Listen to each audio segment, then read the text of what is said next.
Evening, everybody. I would like to call this regular meeting of council for October the 17th, 2023 to order at 7 p.m. Stay seated for a moment of silent reflection.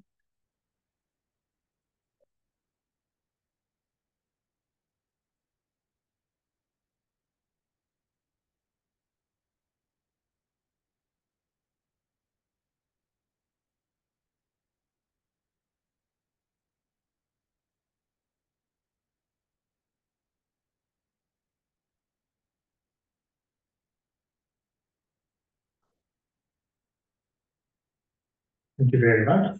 As we gather this evening, I would like to acknowledge on behalf of council and our community that we are meeting on the traditional territory of the Algonquin people. We would like to thank the Algonquin people and express our respect and support for their rich history. And we are extremely grateful for their many and continued displays of friendship. We also thank all the generations of people who have taken care of this land for thousands of years.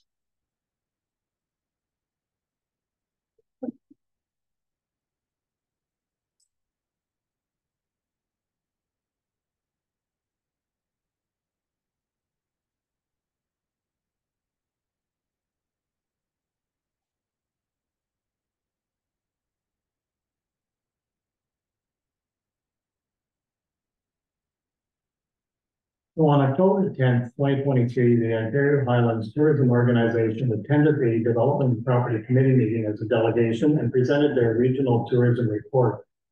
The OHTO covers an area of 23,840 square kilometers involving 6 counties and 45 municipalities with 800 active members.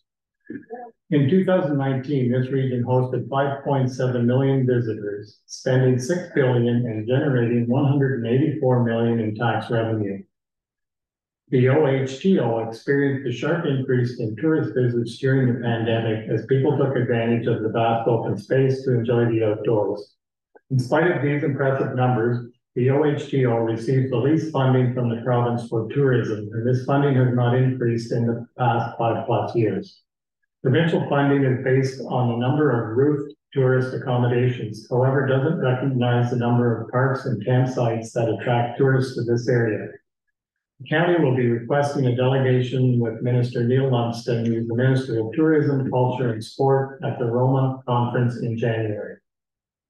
The Pumpkin Inferno bus tour unfortunately had to be canceled due to a lack of interest. Thanks to the Recreation Committee for organizing this activity. The Recreation Committee is planning for an afternoon of Halloween activities or a trunk and treat event at the Golden Lake Community Hall and grounds on Saturday, October the 28th, 2023 from 1 p.m. to 3 p.m. In addition, the Allison Fraser Recreation Center is hosting its Spooky Halloween Walk on October 21st and 22nd, as well as October 28th and 29th. This is a popular event for family and friends, which takes place on the 1.5 kilometer four-season trail.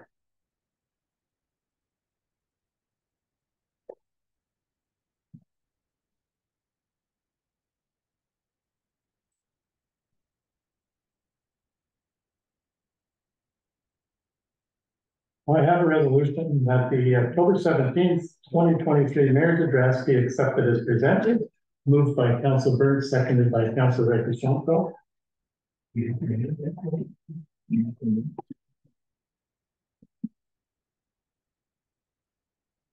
Council Berg? Yes. Council Bucklow? Yes. Council Robinson? Yes. Council Rector? Yes. Yes. Very thank you.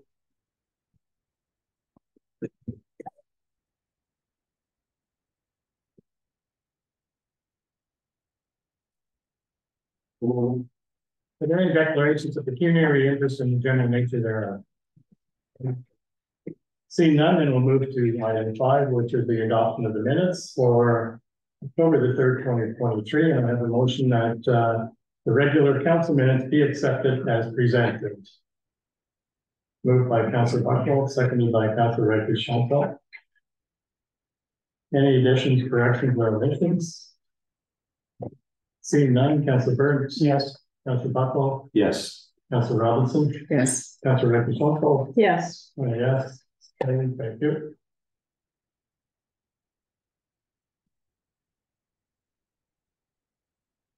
We have no delegations tonight, so we'll move to item 7.1, which is a 2024 swim program. And I have a motion that council accepts the swim school report of information and provides direction to staff.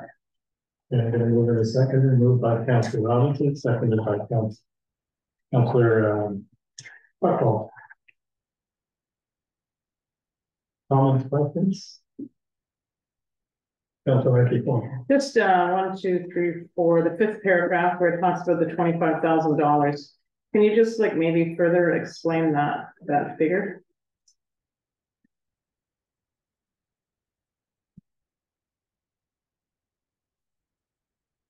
Yeah, go ahead. So those costs include, they include the wages for 3 instructors for 8 weeks. It includes the insurance cost for the beaches. It includes our also costs such as memberships to the Red Cross, the National Life Saving Society. It includes any repairs or maintenance to the each properties, and such as docks. Thank you. Any other questions, Councillor Buckle? So just that I'm understanding, so the 2-week half-day program would be provided by the outside group? Yes. And the cost of 25,000, that was the cost for doing it internally or from that same group? Yes. So I was doing it internally? Yes. So that's that $25,000 is, I know we didn't have a swim instructor program for 22 and 23. So in 2021, that's what our cost was, $25,000. So what I did was I did a estimate of what the cost would be in 2024 based on previous year's program. And including in that estimate was an increase for instructors' wages, because that's just market trend. Wages for instructors have increased, so that's a comparable for what it would cost in 2024 for 2020 program. That's also. Do you have a follow-up? Well, no, yeah, so just maybe, so the council knows, so recreation committee has been struggling trying to get a program going, and we haven't been, and it's really due to lack of instructors within our community. So as we'll see with the report, like the other thing too is, personally, before I would agree to this, I'd like to put out one call to any of our residents that maybe some of them do have, but they need to be able to teach as opposed to this right away. I know we'd have to do this quickly because I realize that they'd like to know, and I understand that, but that from my point of view, it would be nice to see if anybody out there has what they need to be a swim instructor. Councillor Buckle? I just have one other question on costing. So that $25,000 estimate, does that factor in the grant that we would normally get, or is that before any offsetting revenue? That before any offsetting revenue. And we would potentially be eligible for the grant if we ran it ourselves, but would we if we went with the outside provider? Potentially we would if we offered the program internally. We have received funding for an instructor. In the past, if we went with the other supplier, we would not be eligible for grants. Councillor Robinson? I guess I know that you have extrapolated to 2024, but what was the actual cost in like 2021? If I'm just looking at so it was comparable to that. I would say it's approximately 20,000, 20,000, 21,000. But we have a grant to offset it as well. True, yes. And just to add to the presentation we saw from Shayla at the recreation meeting, one of the advantages of going with her group is that they bring 4 instructors over. So there's one in the water, there's one on shore, There's one that, or there's two in the water, I guess, two in the water, one on shore, and one that manages the Parents are, viewing parents or public that are on the beach. The other advantage is that because they can do it in 2 weeks, a lot of, it could be more attractive to parents who find if it's stretched out over 8 weeks, they sometimes have a hard time attending all of the sessions because of the length. If it's shortened, then they can get through the program that much quicker. So. And I have talked to BV, they are interested as well in participating if we bring our costs down if they do. So they're just, they're trying to set up a time to have Shayla come and do a presentation to their council as well. But again, that's something that could certainly help bring the costs down for both of us if they participate as well, because then one community could do the morning and one could do the afternoon, or vice versa. because if you look in the package itself, ideally they could serve between 63 and 108 people, students, children. So I mean, the more that they had, then of course that cost is going to be reduced. That being said, like, I mean, it's an interesting concept for sure, and we've been struggling finding people for sure. I guess personally, I'd like one more kick at the can just to advertise in our township, and if that doesn't work, then yes. And she brings all the supplies with her, everything they need. Like she supplies everything, she said at the recreation meeting. So the township doesn't have to sell nothing. Yeah, all the floaties, the boards, Yeah. Anything that they need together, yeah. The other question I would have, so it's a 2-week program. If we went for that entry level package, or I'm assuming that we could go for more than the 2 weeks. You could, yeah. If we double the cost or almost double the cost. It just seems pricey for a 2-week full day program, because I don't know how many people are going to want to put their kids in for that full half day morning. I don't know what the hours were like in the previous sessions. It did, it had it in the report, the hours. So basically the way she had it worked out was groups 1, 2, and 3, and I guess it's more on their ability would be from 9 to 9:45. So like about an hour. So each group would be about an hour. Okay, so they would do 2 groups in the morning, not just one group. Okay. And they'd actually do 3. They actually do 3 That's groups. right, 3 in the morning. Okay. That's right. It's like one of those catch-22s. When people did take the swim program before, they did pay, and township did offset the costs, right? To me, like $10,000 is a big cost, for sure. But that being said, if we had more people, then the $10,000 would still be there, but our cost would be less, right? But how do you ensure that you're gonna get that many people to go? I mean, last year, even though we basically had offered anybody that wanted to go, we would, help them, and nobody took advantage of that, right? And I think in the previous 2 times that we've advertised for people, nobody's come forward. Some of the other municipalities do have an advantage because they have a provincial park or something is there. We even looked at Camp Schmidt to see if they would, maybe have swim lessons, right? And then we could kind of go over there, but they didn't do that either. I know that the other municipality had partnered with Safe Pembroke in order to facilitate swim program.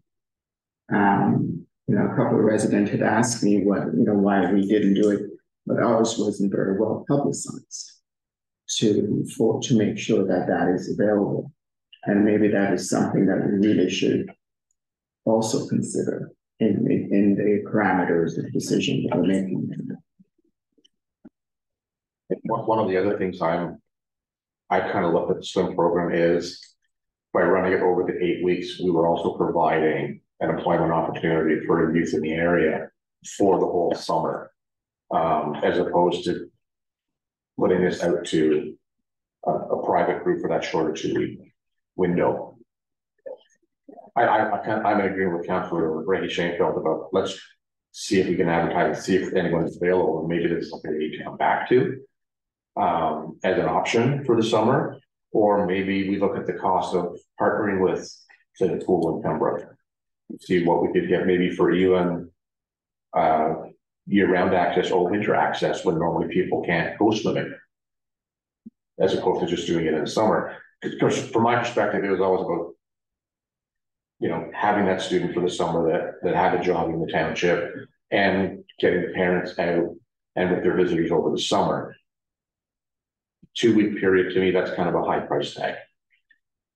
Even though it looks like they're doing it, they can put a lot of people through it.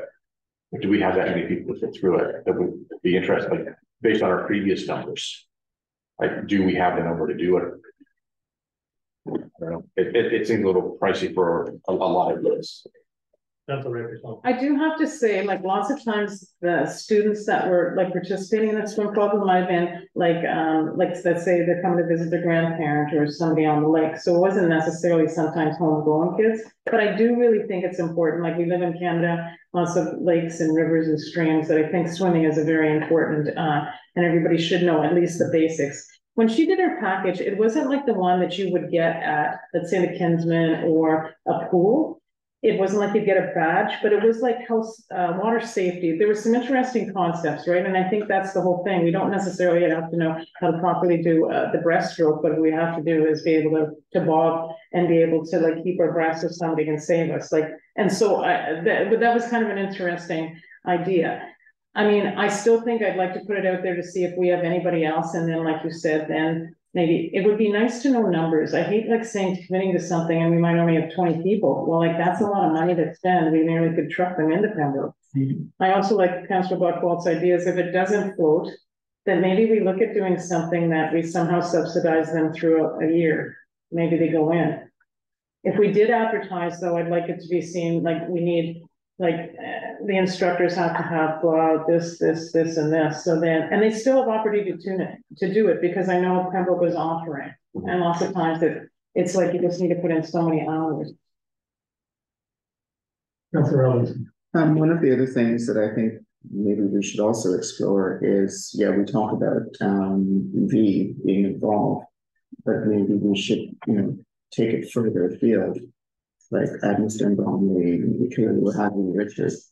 The more that would be able to participate, it certainly would make the cost down. So I think those are some of the variables that we really need to look at. This, with our location, again, if we made ourselves a central location for it, we can go to municipalities in both directions, or 3 or 4 directions. That would be something. Then I could see maybe going from instead of a 2-week program, maybe a 4-week program, so that you can accommodate more people from more areas over a larger time frame. Because if we could do that for a 4-week program, even for the 20,000, it's not as good as the 8. But again, we can reduce and share some of those costs with our neighbors. And never know, maybe somebody gets the bug and decides they'd like to become a lifeguard after that. Right, so it's I'd like to see some form of swim program if we can possibly do it. I just don't think that like the 2-week package for that price is enough unless we can spread it out over a larger group and get enough numbers in to help cover some of those costs, and then determine what costs we're going to charge to our participants. And part of the presentation was also the program is to develop some in-house swim instructors from our community. And that was the whole idea of, you know, if we do this for 1 or 2 years, maybe we can develop, first of all, interest, and then some instructors that we can, again, move back to doing it on our own. Because COVID really knocked out everybody out of the program because there just was no availability for training. And your lifeguards are generally in a very narrow window. Right. Because once they get to college or university age and they go to college and university, they're probably not going to come back here for the summer to run a program. Right. It's going to be more your high school students. And again, you're limiting your age window there than being able to be lifeguards and instructors. The one thing is, and also like I'm a firm believer in education, and somehow, and maybe it's like, you know, I don't know, it's nearly like you talk to kids yourself, you somehow get it in the bug of guidance counselors. You know, kids are always looking. I know some kids that I taught they were making double being a lifeguard in Pembroke, doing half the hours, right? Just because they were getting paid well. And like, once they have it, they can actually go away to university or college, and there'll be a pool around there that they could perhaps, you know, use those skills there. Right on campus sometimes. That's right. So it's just trying to get like, but Mayor Rose is right. COVID seemed to wipe out a whole bunch of that. Like, I mean, can't get ball going at the park, right? It's trying to get anybody to come and play. It seems nearly impossible. It's just, we've lost that group of people, right?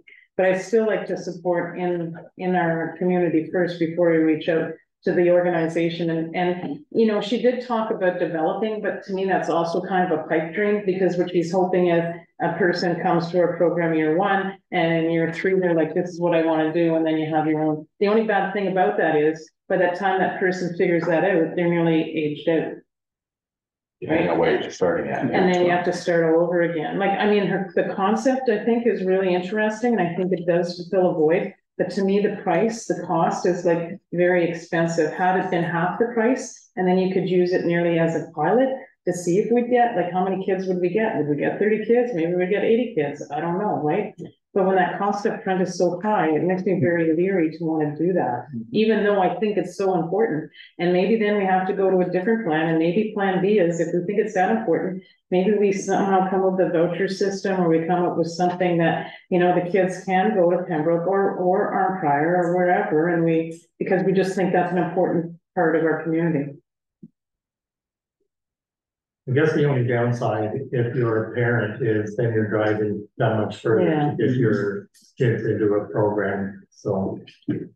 And I do have to say, we talked about childcare. So, I mean, if your kid's being occupied for half a day, or then you spend a half a day and then you go to the beach the rest of the day, you know, if childcare is $30 a day or something like that, really, or you're putting it in swimming, you know, there's different ways of looking at that dollar value, but. And the kids aren't sitting in front of a PlayStation all day. No, it's just a lot of money to put up front, and that's, I guess, where I struggle. I like the concept, but.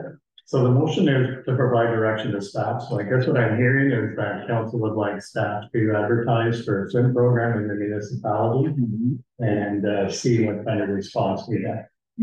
Or advertise for swim instructors, I guess is what it is. And just to outline exactly what they need, just like when we're advertising for any job, just not swim instructors, but they must possess blank, blank, blank. Wouldn't we also look at options of expanding? Well, or no? I guess that what I think I'm hearing from council is, let's advertise for swim instructors to see if we can get any from our own municipality. If that doesn't work, then we look at option B, which is maybe partnering with other municipalities. And could we put, like, in brackets, must have valid qualifications by, let's say, July 1st, or pick a date, like, because somebody might look and say, I can't get this because I don't have it now, so I can't apply. But, you know, they could maybe get it by June. Like, that would be up to them to figure it out. I would like to say June 1st, July 1st. Right, or whatever, just, yeah, I know, just, that was just a date, just pick a date, like, you know, but I think, because sometimes it's like, you know, you can apply for that job, provided you have your DZ by this time, right? Staff good with the direction? Okay. I'll call the vote. Councilor Byrne? Yes. Councilor Buckwell? Yes. Councilor Robinson? Yes. Councilor Reddish-Tomko? Yes. Yes. Very good.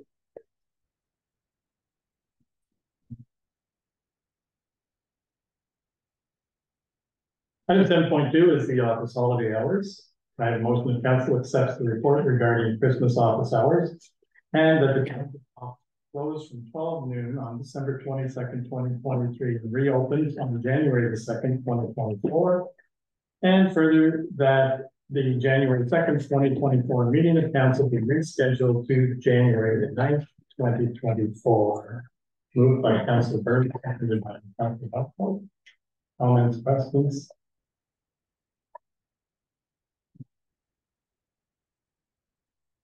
Councilor Robinson? My usual issue is closing that long and not allowing access to the public for a whole week. Councilor Reddish-Tomko. And I would have to agree, everybody doesn't have to be in the office. Just maybe even just a half a day, or everybody takes a day to be there. Because there's lots of businesses that still remain open during that time. And the other thing, no matter what you do, I think it's just really important that we communicate to the public, because the only time lately that I've got calls was when the landfills were closed. I got 5 phone calls, right? And the public didn't realize that. And I know we did advertise it, but somehow either we have to start earlier or hit them several times. Because I think that's where our residents get upset, when they think something's open and it's not. That's a bad one. We've had this discussion every year since I've been back with the data 6 years ago. Unless I'm mistaken, when we made the decision last year to do it the way that we did we not ask staff to give us an idea of how many people came in during that week? I don't see that in the. Yeah, it's in the It's in report. It's in the last sentence. Am I missing a lot of stuff here today? No, it says strategic plan above it. It was noted that only 2 residents visited the office, with only 1 resident paying property. There we go. Bruce? Okay, I missed that. Okay. I don't think we're gonna upset a whole lot of township residents if we only had 2 last year. And I suspect that's probably standard in the previous years as well when we were open. It's, from my perspective, it's no cost to the municipality if staff is going to use their own vacation time or holiday time for those extra days. And you know what? I'm sorry, it's Christmas, right? And again, if staff have kids at home that are in school, right, it's a benefit for them to be with their kids. That sort of stuff. I just think it's a sign of a good employer to give people that time off when we can do it at no cost, and really have no effect on the operation based on our numbers from last year. That's correct, Sean. But what if a resident has a concern and they call and they can't speak to anybody? I mean, they can leave a message, but that's going to be answered maybe 2 weeks later. It might be of some urgency, but nobody's going to know that. You know, like, so to me, it's still a service that we should provide. You know, and I think they can work them out amongst themselves. Not everybody has to be there, if only that, and they can work on like a special project or something, you know, that needed quiet, because obviously there is going to be quiet, but I still think somebody should be here if there was something of urgency. Like, I don't know what could have happened, but you know, a tree falls down, dogs, something happens at the landfill. It's basically a void then. Nobody's going to have any answers until January the 2nd, and they'll be so swamped that perhaps they won't get an answer till later. Councilor Bucko. I appreciate that, but what happens now on the weekend if there's an emergency when the office staff isn't here? How is that handled? How do we handle that? Councilor Robinson. Concern I have that we're closed for more than almost a week. That's the issue I have. And every other organization has people in the office during that time. And as Councillor Schoenfeld pointed out, if they're here, there's still work that can be done with uninterrupted time, and not the, it doesn't have to be full complement, it could be half complement.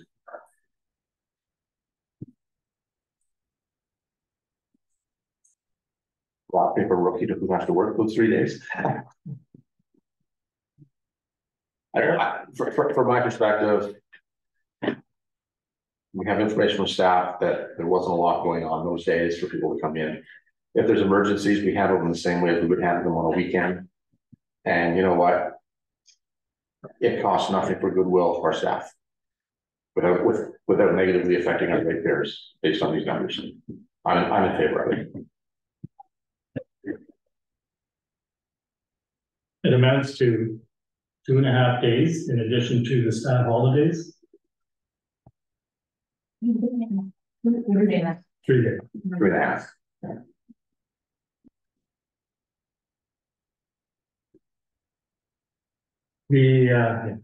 I mean, the other advantage is if everybody's taking it off, it means less scheduling challenges later on if they want to take holidays at some other time.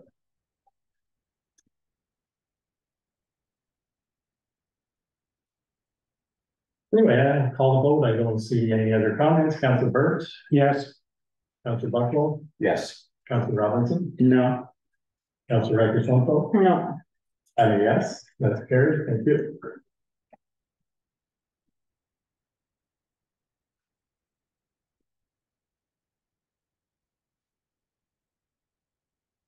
Item 7.3 is the festive dinner. I have a motion that council accepts the report regarding the 2023 festive dinner and that staff be directed to organize a festive dinner in December for staff, firefighters, council, persons named on the appointment bylaw, plus guests at a cost of no more than $45 per person, including the cost of the venue. I got to move in a seconder, moved by Councilor Bucklow, seconded by Councilor Robinson. Comments? Please. Councilor Reddish-Sonko. how much did last year's cost? 38 per person. Right? 38. 38. Okay. And how many would have attended, no, I shouldn't say, like, how many more could have attended? Like, did half of the people come, or 3/4, or ballpark figure? Probably not.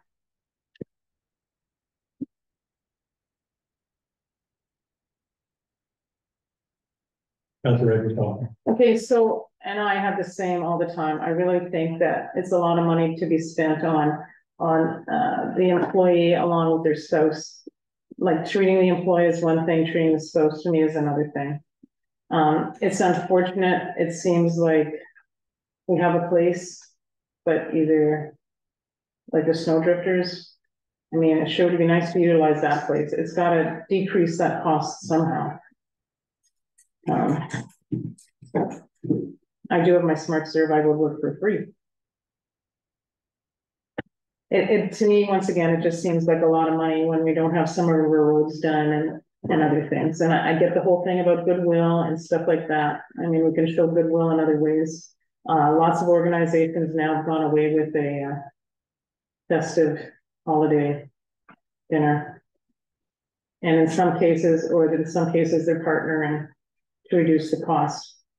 Like, I'm not saying to do that, but if we partnered with another municipality, you know, we'd save half of the facility cost, right? And perhaps if we had more people, the amount per head would go down. Those are my thoughts. Councilor Bucklow. And I do get it. It is an expense, but it's also an investment.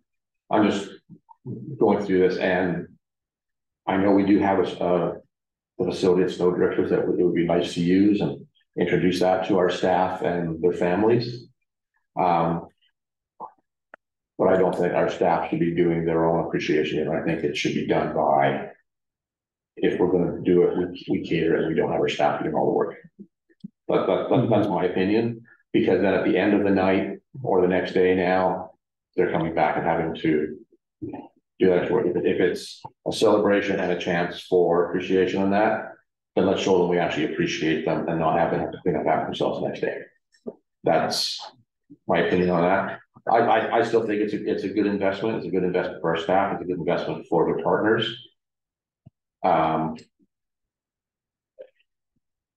Basically all the things I've said in previous years when we discussed it. Again, this is another thing that we discuss just about every year, with the exception of COVID. And nothing has changed my mind that it's not a good benefit and a good investment in our people. Councilor Reddish-Sonko. But so that we all remember, during COVID, we showed our appreciation to our staff also. Oh, absolutely, yes. Right. We couldn't do it with a get together, but That's right. And it was a much cheaper option, but we still showed our appreciation, and I think they did appreciate it.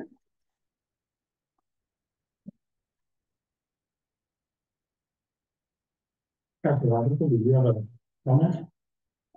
I tend to agree with Councillor Bucklow.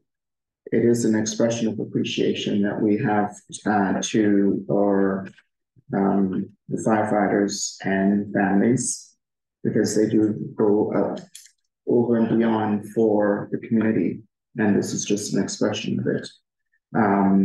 And if I recall last year, it was it was a very positive environment for everyone that had participated. Councilor Byrd? I actually have to agree with Councilor Buckle. Because they give us a lot, the workers. Even the firefighters, they take calls at night. The guys down the woods are at 3 o'clock in the morning. We gotta show them appreciation. And I would just add to Councilor Buckle's comment. I like the fact that staff doesn't have to do the setup, they don't have to do the cleanup, they don't have to do the tear down, and they can go and enjoy it as well. And yeah, we may pay for a venue, but we're not paying our staff overtime to do the extras. Maybe just a suggestion is maybe we'd like to approach one of our neighbors and maybe have ours in one of their facilities and they can have theirs in our facility. Might be an option, or again, just cater to their own facility.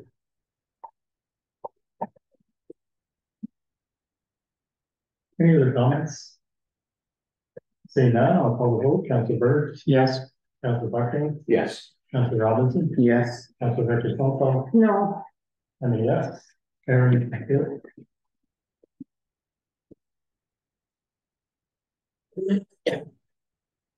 Item 7.4 is excuse me, the waste site, the waste transfer site closure. I have a motion that council accepts this report, waste transfer sites closure, presented by the Public Works Superintendent, and that staff recommends that council approves the closure of both Shaw Woods waste transfer and Burnt Road waste transfer on Saturday, November the 11th, 2023.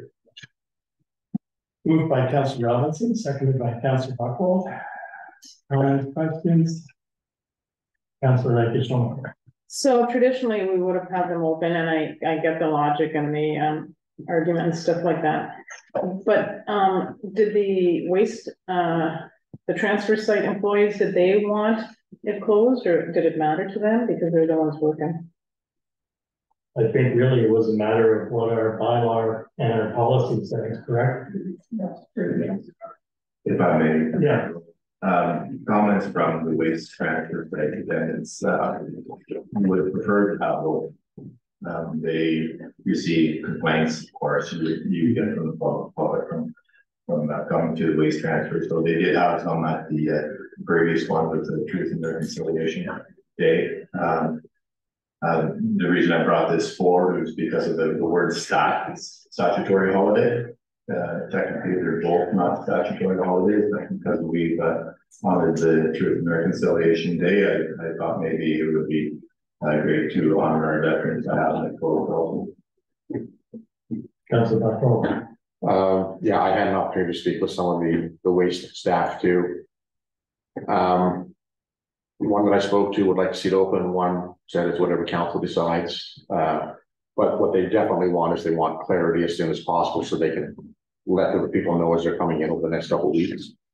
On that subject, while we're discussing this should be an appropriate time maybe to ask our new public works director to develop a policy for council approval, so that when a holiday falls on a weekend, how are we going to treat it for our staff? And again, especially these holidays that are not technically statutory holidays, but that we've recognized, so that we don't have to make these decisions at the last minute every year. Let's have a policy developed in place, how we're going to handle them. And then at the beginning of the year, when we send out our information sheets, we can say, okay, the waste sites will be closed on this date and this date and this date. Yeah, not to compare us to the city of Ottawa, but at my apartment in Ottawa where I stay when I'm working, beginning of the year, we get a calendar for the year that tells us what days waste pickup is, what days are blue box, what week is blue box, what week is black box. We're a small municipality. I think we can probably put something like that in our information package or as a separate one that could even just be handed out at the waste site to anybody that doesn't have one, if we're concerned about mail-out costs. But I'd like to invite our public works director maybe to comment on that if that's something you think would be appropriate. Sure, I mean, Yes. I came from a municipality that had the most waste sites per capita in Ontario. We had 9 waste sites that I was looking after previously last year. They typically had them open all the time other than Christmas and Easter and provided an extra day. It was always the holiday Monday, so I'm used to the opposite of what I'm requesting right now. Because it's Saturday, typically holidays do not run on the Saturday other than the ones that are traveling, like Christmas and Boxing Day, and of course, the Truth and Reconciliation and Remembrance Day. This probably it won't happen for another 6 years because that's the way the calendar will be running. So it is kind of a one-off. The Saturday is not typically a holiday.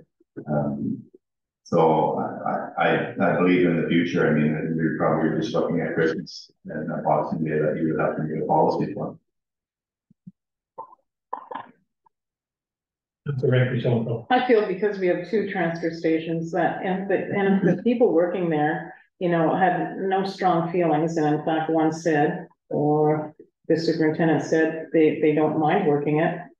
I mean, to me, it's not like we can schedule a makeup day because they might be working, and so they're out of pay.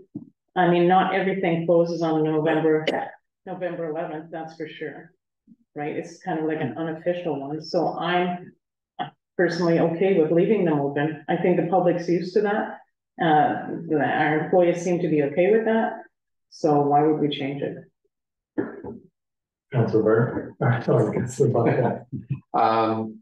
And you know, and I get that, but the other thing that I'm looking at is we did just do it during non-statutory holiday for this first September 30th. I think it would be appropriate for this year to do it for Remembrance Day. Again, with the view that in the following years, we would have a defined policy in place so that we're not making these ad hoc decisions. So let's give the public some stability so that they know what to expect. Because honestly, we haven't done a good job of that over the years. There's too many things like waste site closures and office closures and holiday closures. Christmas being the one that we just discussed. We have the same discussions with the same arguments every year. Sometimes it goes this way, sometimes it goes that way.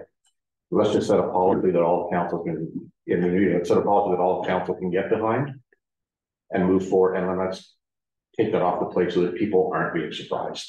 And then they don't have anything to complain to the waste staff, because they're the ones that take the brunt of the heat, right?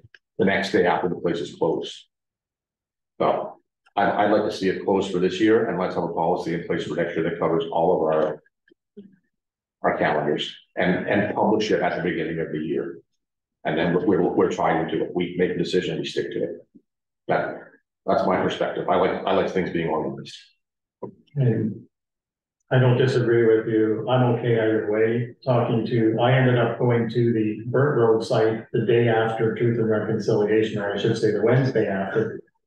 And the wayside attendant was overwhelmed. There was a lineup of cars almost all the way back out to the entrance. And the advantage she has with Saturdays is she's got an extra pair of hands there to help her. But on Wednesday, she's all alone. So, and again, it was a last minute decision that we made to have the closure. Had it not been, the public would have known and would have adjusted their routines. Well, even somewhat. Not all the public pays attention either to one of the other things that we need to look at is, setting precedents by some of these actions that we are making at the last minute. Because the precedent is saying all of a sudden we can decide tomorrow that we're going to close every Saturday on, for whatever reason. So I think we really need to also look at, based on our action, what precedent are we setting?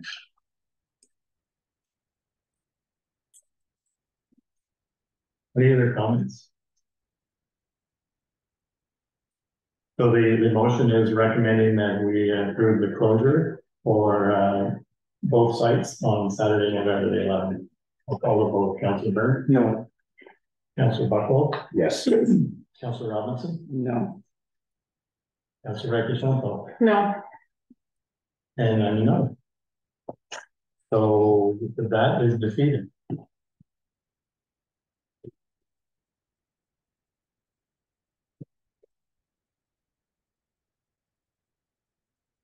Item 7.5 is the housing needs assessment. And motion that council accepts the report regarding the housing needs assessment survey report and that council approves the 2022 housing needs assessment survey for North Algona Wilberforce Township. A mover and a second, moved by Councillor Berg, seconded by Councillor Robinson. Questions, comments? Councillor Lakey.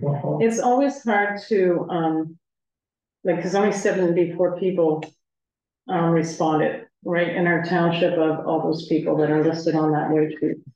Right, so it's hard to say that that's what everybody wants. However, there's lots of trending stuff, which seems, you know, their answers are similar to what a lot of people in Ontario are saying. And I think we as a township, what we have to look at is different zoning laws to allow, if somebody wants to build a house, to make it easier, whether it's changing the way we can allow so many houses on a piece of property, or like in our township, we're okay with mobile homes, but in some they're not. You know, maybe approaching the government and thinking outside the box, where if I'm going to build a new house, but I promise to have a rental basement, or like make a duplex for so long that either I get a tax break or I get some kind of grant money, thinking outside the box. I think we all realize that, you know, it's more difficult to own your own home now, but part of it is because the cost of everything else is so much more expensive.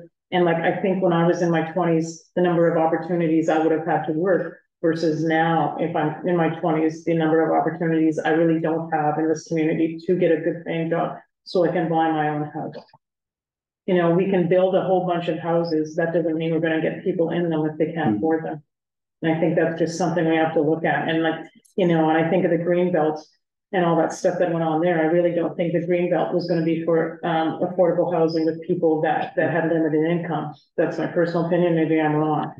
So the problem is trying to get houses for people that are making $50,000 to $80,000 that they can, you know, pay it off in a timely fashion. And what can we do in a community with our zoning bylaws to help people out?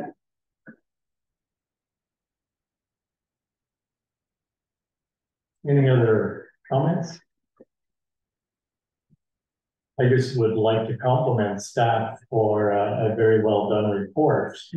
And we're the first municipality in Renfrew County that has done one. So again, hats off to staff for being taking the lead and putting together this survey and assessment, because it is required in order to apply for grant funding. So again, puts us ahead of the I'll call the vote. Councillor Burke. Yes. Councillor Bucklow. Yes. Councillor Robinson. Yes. Councillor Ekishon. Yes. I'm a yes. It's carried. Good. Item 7.6 is the Warden's Awards nomination. I have a motion of council accept the report regarding the Warden's Community Service Awards. And further, the council nominates Nora Shea in the individual category for Warden's Community Service Award. I have a move in a second, moved by Councillor Ekishon, seconded by Councillor Bucklow. Comments? Councillor Ekishon. Have we ever had a person that's won the Warden's Community Service Award? Yeah, we had our Golden Lake Food Bank. So won the award. So to recognize that, because I didn't know that, wouldn't it be nice if on one of these walls, we just had something like that, so when people come in, we could just call it the Warden's Award or something, and then somebody might say, well, how could I do that? And maybe that would inspire them to become, I don't know. We need to celebrate that stuff, and we have to show it. Just a thought.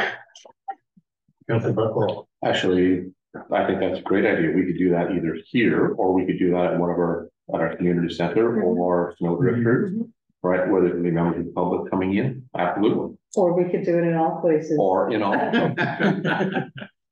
It's called I was even better. I said we should do it on our website. Yeah, we could do that too. I'm just saying, if we have people that win, Celebrate it. we should celebrate it, and it should be there so that other people going through it can see it, right? Not just there and taking off the next month. Okay. Community activity leads to more community activity. Right on. And that's what we want. That's right, celebrating our community. Yeah, she also works at the Trojan Bank in Eagle. Right. Does she? Yeah. Oh, wow. Oh, Nora's been involved forever with things. Yes, yeah, that I can. And I can say that from when I was Little. littler. It's interfering when they're getting my wood in my woodshed. So part of the nomination is that, the more letters of support that we can, give for Nora, the better it is in the application, so. So we should add the food bank, the clothes bank to it. Yes, yes. That's great. Yeah, perfect. Thank you. I'll call the vote. Councilor Burke. Yes. Councilor Buckwell. Yes. Councilor Robinson. Yes. Councilor Reddish-Montal. Yes. And yeah, it's very good.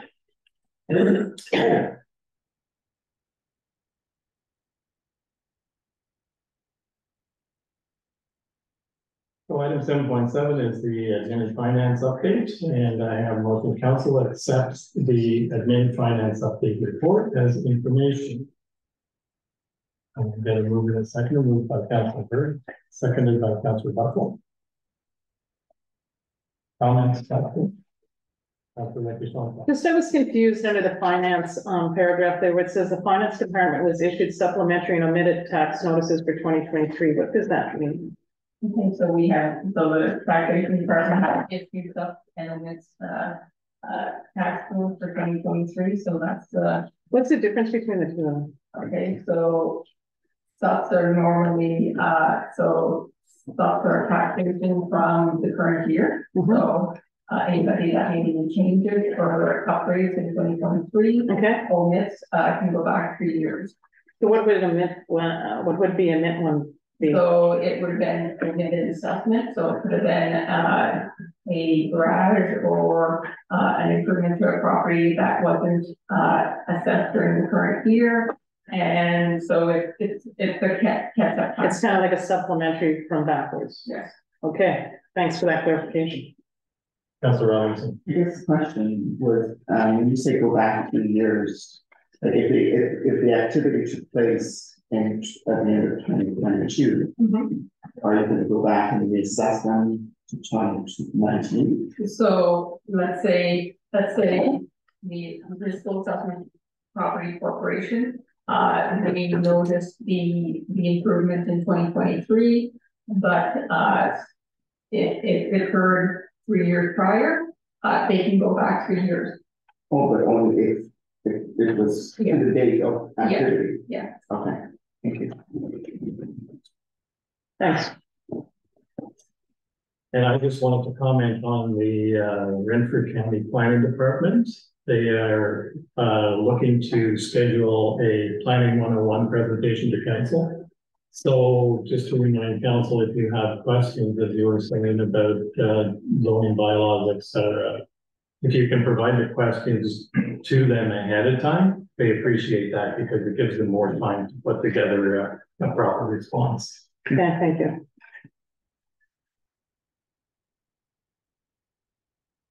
Seeing no further questions, Councilor Burke. Yes. Councilor Buckwell. Yes. Councilor Robinson. Yes. Councilor Reddish-Montal. Yes. Yes. Carried. Here.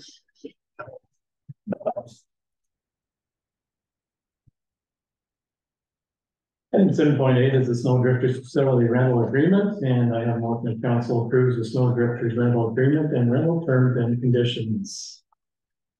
And then you'll be moved by Councilor Buckwell, seconded by Councilor Robinson.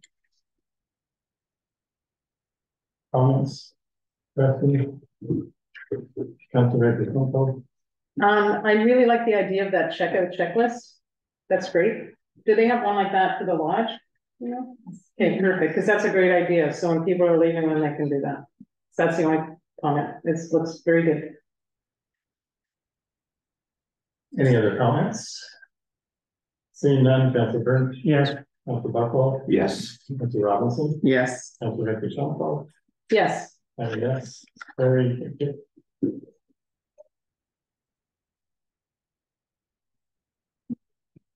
Item 8.1 is the Public Works update, and I have a motion that council accepts the Public Works monthly report as information only. Moved by Councilor Burke, seconded by Councilor Robinson. Comments or questions? Councilor Reddish-Montal. which area is Black Creek then? What would you say? Is that like east? Like you have northeast, central? Yeah, it starts central and heads north. Okay, because it was kind of bumpy. Yeah, And then, it was just great. okay, perfect. Where's the waste compactor unit gonna go? So the waste compactor was budgeted for this term, I guess this year. Right. So when I got here, I think there was some investigation into purchasing a new one. So I went ahead and tried to get some quotations to see where if we fell into the budgetary amount that we had, and I didn't think we were. After investigation, it's a little bit more than what we budgeted for this year. It was going to replace one at burnt transportation. It is working, but it's barely working from what the attendant tells me. I guess it was refurbished once, so probably the only thing that I found out from investigating the purchase of a new one that is that I was assuming that the compactor unit outside was just going to be a replacement, but that doesn't seem to be the case. Apparently, you have to change all of the interior power and hydraulics and stuff. And how much more would it be? About 22,000 more. We budgeted 30, and it's the total cost is 52,000. What I got. Thank you. When would the delivery be on that? Next year? Probably yes. Yes. It can go out as an RFP, which would have the proponents come to the site and investigate the power and hydraulic system that is in place. And possibly we may be able to get away with using the existing one. I'm not sure. And I can't say that would be probably something we could put in the RFP, that they have a site visit and review the existing equipment that we have. Would be up to council, but I think it would be worthwhile starting the process now. If it's not delivered till 2024, we can always build it into next year's budget. But the longer we wait, if we get caught with it not working, then really Get it on.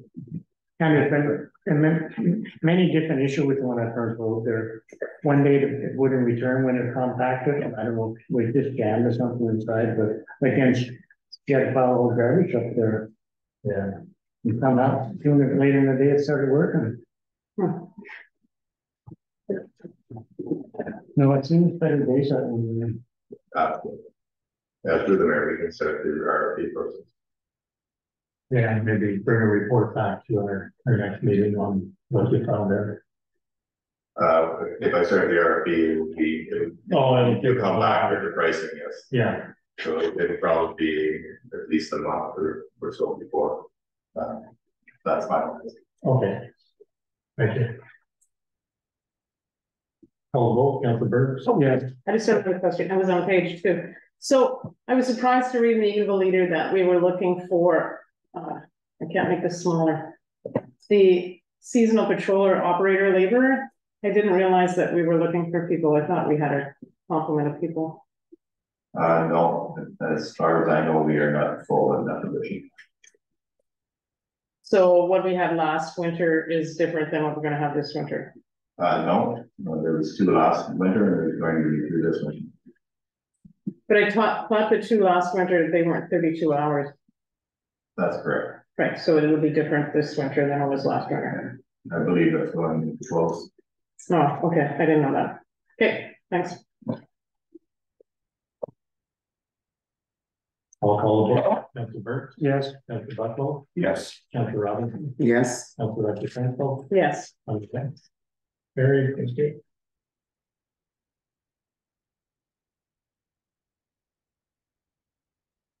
Item 9.1 is non-action. I have a motion that council accepts non-action correspondence item 9.1.1 as information. Moved by Councilor Bucklow, seconded by Councilor Transpo. Comments? Seeing none, Councilor Burns. Yes. Councilor Bucklow. Yes. Councilor Robinson. yes, Councilor Transpo. yes, Yes, carried.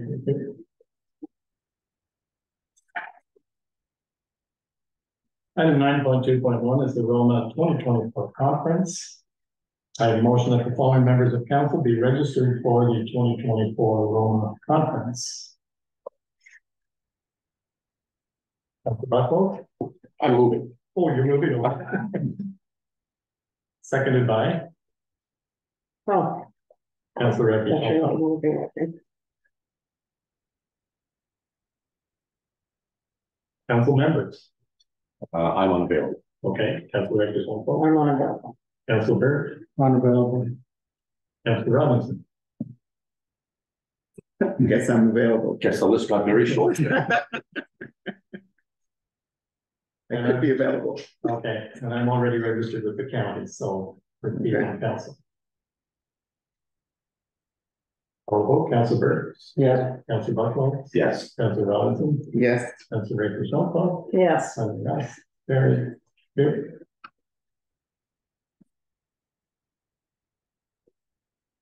Item 9.2.2 is the Cowan Benefits Group, and motion council direct staff to investigate joining the Cowan Municipal Benefits Group.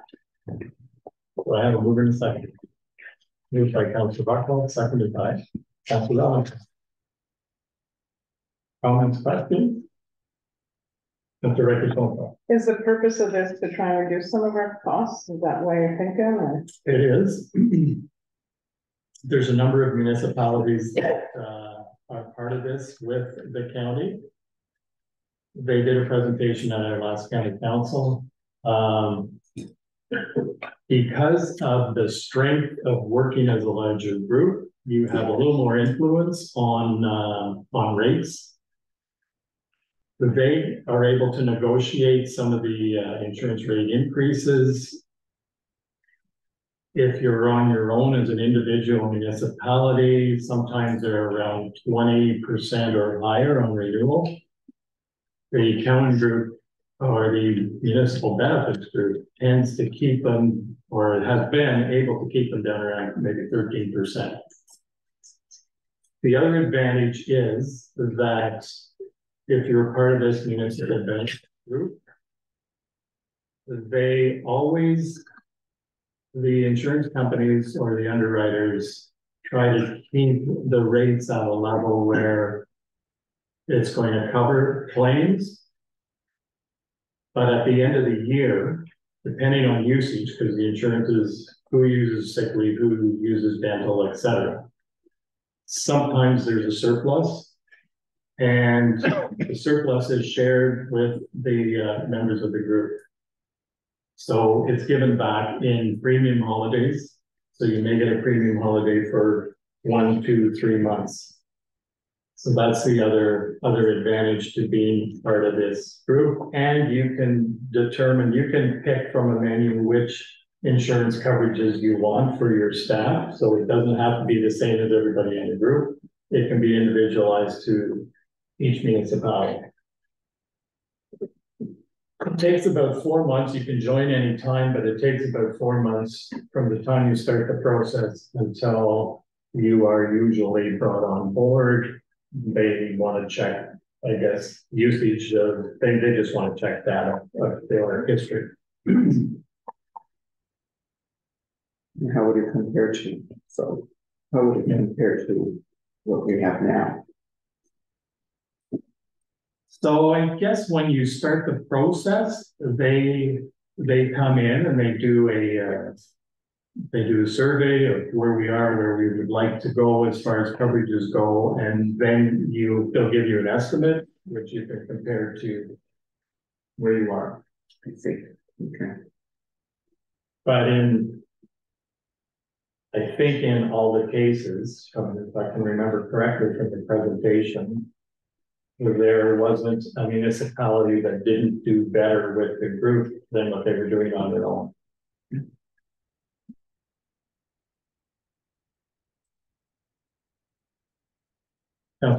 Yeah, I can see that, because if you're dealing with municipal organizations, you're not being lumped in with other corporate factors where they're trying to calculate your group benefits costs. So yeah, municipal staff being there's more stability there, even if they move from municipality to other ones as jobs change, it's still generally the same risk level. Right, so I can see the numbers coming down. And there's a lot of townships in, or a lot of townships in the area that has joined us already. Yeah, and I guess there's more every year that are joining.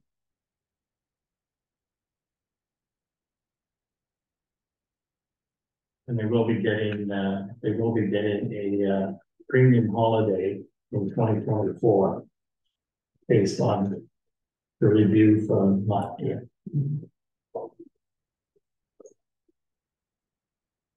Okay, I'll call the vote. Councillor Burke. Yes. Councillor Buckle. Yes. Councillor Robinson. Yes. Councillor Richardson. Yes. Yes, very thank you.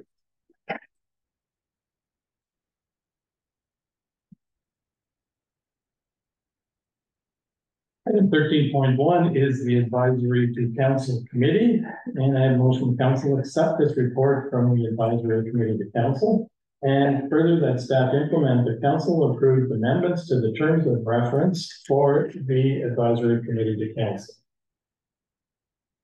Can we bring that up, the terms of reference and the, this, I believe you identified what was the original and what are the changes they're proposing.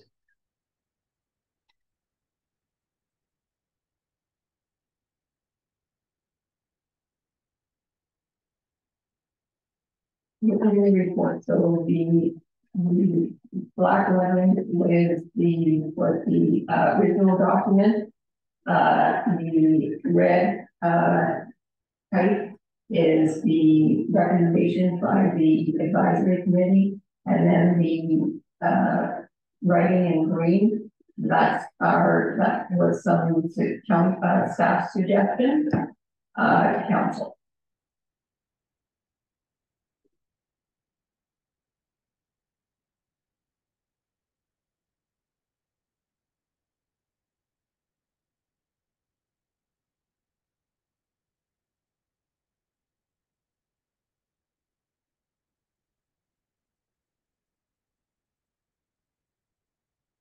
Councillor Buckle.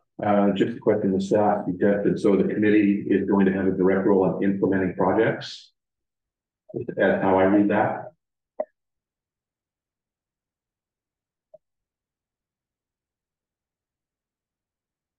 This in will assist, yeah.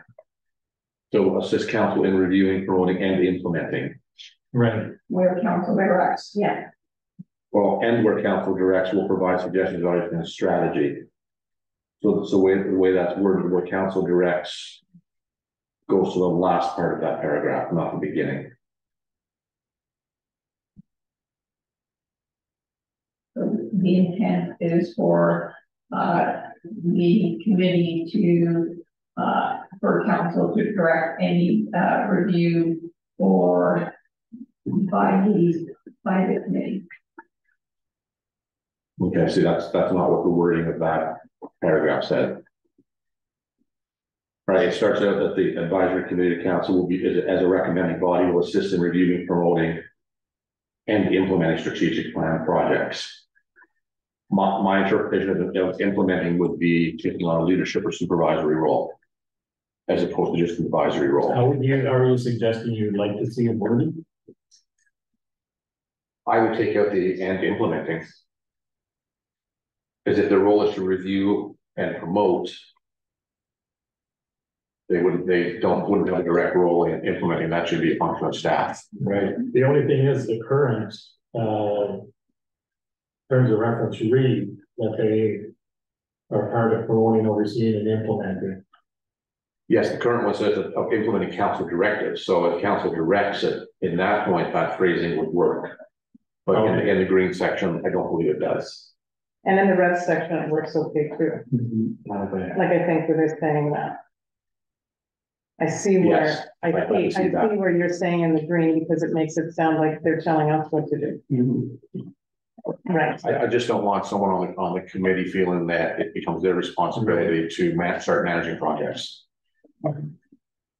So are you more comfortable with the current I the like, way it is I now. like the red one. I so- like the red one myself. Okay.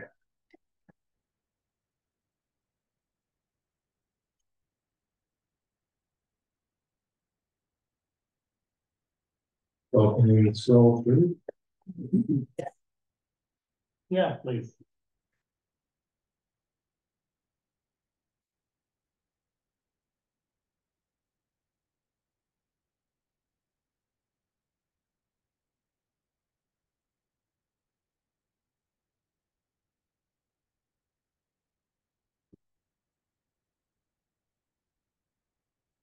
So again, it's just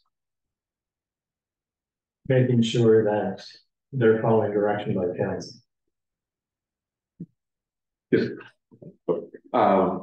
Yeah, there's nothing wrong if council makes the decision Yeah, to direct them to take the lead on the project in conjunction, obviously with staff. right. But it shouldn't be an automatic part of their mandate. I could, that second one, I can agree with that.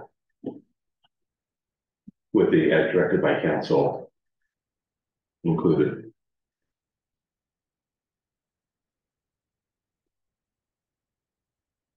So you're okay with the rest? Council? I see nodding heads, so we can move on. Yeah.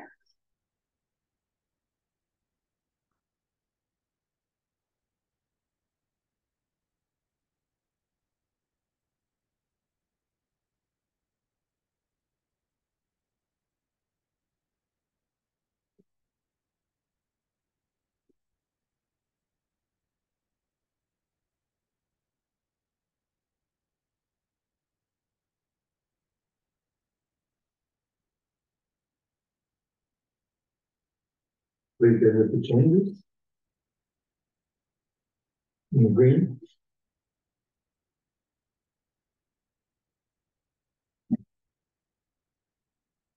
Seeing no objections, so.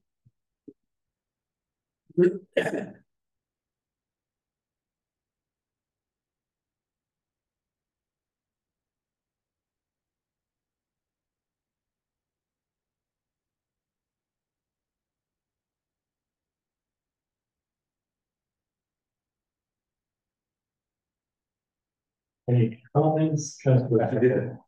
We could actually just roll it back a little bit to committee structure. Yeah, so some of them, they're not recommending a change. When we discussed this. I think it was, we had a young member in there, and we didn't have any young members. We didn't have any young members. Yes, and it was consist of up to 12 members. But I believe the members will consist of, I thought we had changed the wording on that. In the event that we couldn't get all of those individual groups in. I thought it was the members would ideally consist of, or consist of a maximum of by each category. Yeah, I don't remember that. The only thing I remember is we were trying to get a young person, Yeah. and we decided we couldn't find somebody. I know we did have discussion on it, because again, I had concern with that, because what do you do now if you can't get two local business persons?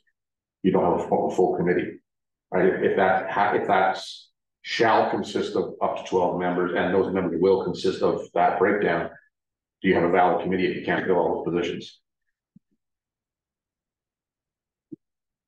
We talked about it, did we change anything?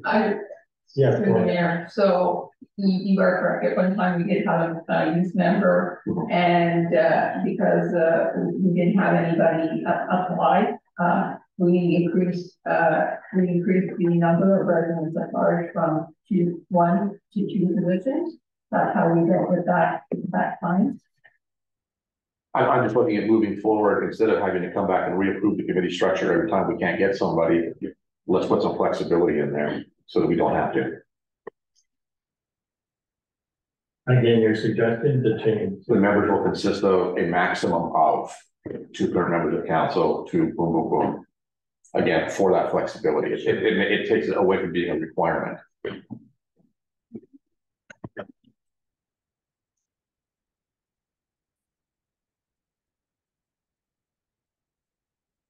Staff, got that? Okay.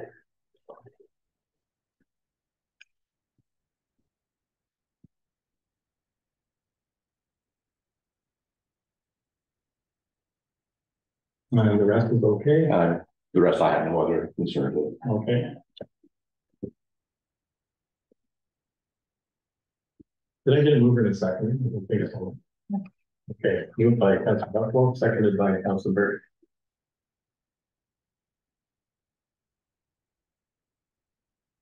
Call the vote, Councilor Bird. Yes. Councilor Buckle, Yes. Councilor Robinson. Yes, Thank you. Councilor Ray. Yes. Thank you. It's carried. Yes.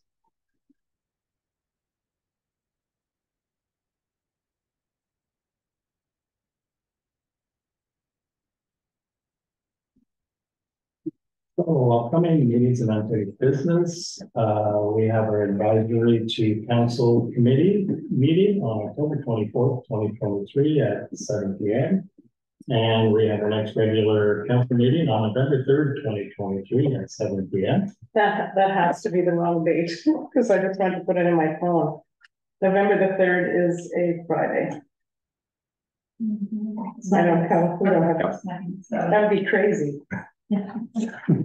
So is it? Thank you for that. It's a start, yes.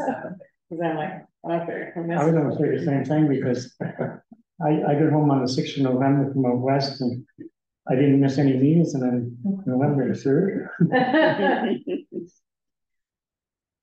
Staff will get that corrected. Thank goodness.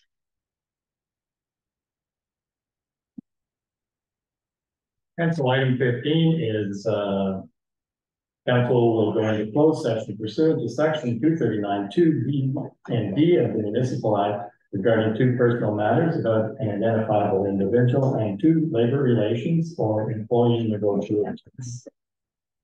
Moved by Councilor Buckwald, seconded by Councilor Ray. Councilor Burke. Yes. Councilor Buckwald. Yes. Councilor Robinson. yes. Councilor Ray. Yes. Yes, we will be going to close at 8:18 p.m. Motion that staff proceed as directed in closed session regarding the 4th Street Parkette. Moved by Councilor Buckwell, seconded by Councilor Ray.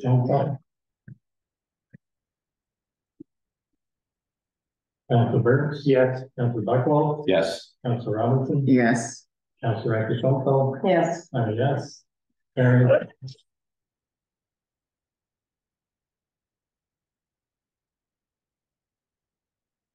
Item 16.2 is human resources, and I have a motion that staff proceed as directed in closed session regarding the human resource issue. Moved by Councilor Robinson, seconded by Councilor Ray. Councilor Byrne. Yes. Councilor Buckwell. Yes. Councilor Robinson. Yes. Councilor Ray. Yes. Yes. And yes, that's carried. Thank you.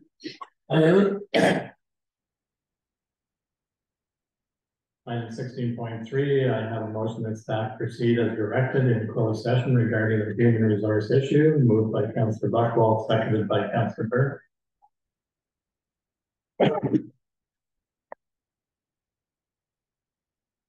Councilor Burns. Yes. Councilor Buckwell. Yes. Councilor Robinson. Yes. Councilor Ray. Yes. And yes. Carried. Thank you. And our confirmatory bylaw. That bylaw 2023-47 being a bylaw to confirm the proceedings of the council for October 17th, 2023. Be read the first and second time the 17th day of October, 2023, moved by Councilor Buckwell, seconded by Councilor Burns.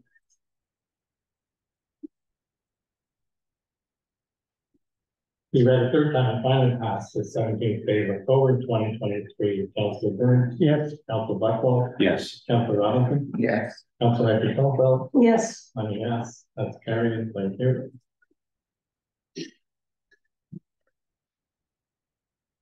And finally, I have a motion that this October 17th, 2023 regular meeting of council adjourns at 10:30 p.m. moved by Councilor Robinson, seconded by Councilor Ray.